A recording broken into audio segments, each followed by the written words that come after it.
國防部今日宣布，8月初5到14會實行漢光42號演習，即日開始會分區做防空演習。這是頭一屆呢，把這行動網絡降速來加入演練，使到呢中部北部計共14個縣市行動網絡速度會降低。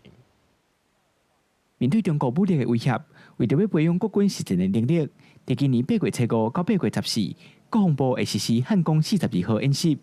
國防部指出，這個10天9夜實兵演習，用無劇本，會以實戰化的方向來進行，佮調集2萬名的後備軍人參加14天的教調，要磨練部隊應變的能力。演習地區內之各級政府機關、部隊、學校、團體、公司、產戰及民眾，均應配合管制及予以演練。若未依民防法第21條防空演習實施辦法第12條規定，配合防空演習命令之管制及演練者，各地方政府得引用民防法第25條，裁處新台幣3萬元以上15萬元以下的罰款。